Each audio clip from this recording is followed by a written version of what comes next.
முதலமைச்சர் விஜய் அவர்கள் எதிர்க்கட்சிகளிடமிருந்து எப்படி தப்பிச்சு வெளிய வரப் போறான்னு சரியா தெரியல.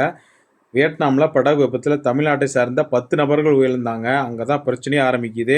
ஏன்னு கேட்டீங்கன்னா, 41 பேர் வந்து பார்த்தீங்கன்னா, கரூர்ல வந்து கூட்ட நெரிசல்ல உயிரிழந்தாங்க. அவர்கள் குடும்பத்துக்கு அரசு பணியும், கருணை தொகையும் வழங்குனாங்க 10,00,000 எல்லாத்துக்கும் தெரியும்.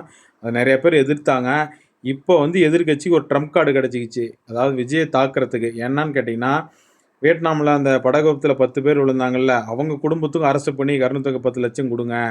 அப்படின்னு சொல்லி எதிர்க்கட்சி விஜய் உதயநிதி ஸ்டாலினும் வந்து பிரச்சனை பண்ணுவாங்க. செய்திகள்லாம் பயங்கரமான விவாதம் பண்ணுவாங்க. ஏன்னா, முதலமைச்சர் விஜய் அவர்களுக்கு அழுத்தம் குடுப்பாங்க. ஓகேவா? இது கட்டாயமா நடக்கும். நான் சொன்னது நடக்கலைன்னா என் பேரே மாத்திக்கிறேன். ஓகேவா? இன்னைக்கெல்லாம் கம்முனு இருப்பாங்க. நாளான்னைக்கு, நாளான்னைக்கெல்லாம் ஆரம்பிச்சுருவாங்க. அவங்களுக்கு வேலை குடுங்க, குடும்பத்துக்கு.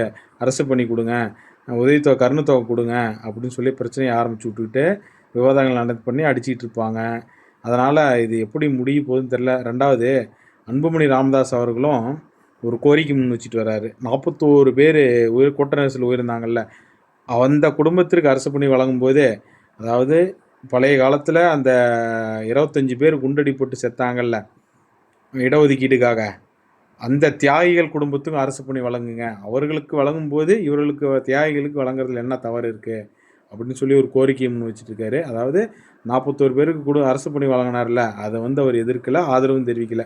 நடுநிலையை தான் பின்பற்றிட்டு வராரு. அப்படி இருக்கும் பட்சத்தில, எங்களுக்கும் அதாவது அந்த 25 பேர் உயிரிழந்தாங்கல்ல, அவர்கள் குடும்பத்துக்கும் நீங்க அரசு பணி எல்லாம் கருணை தொகை குடுங்க.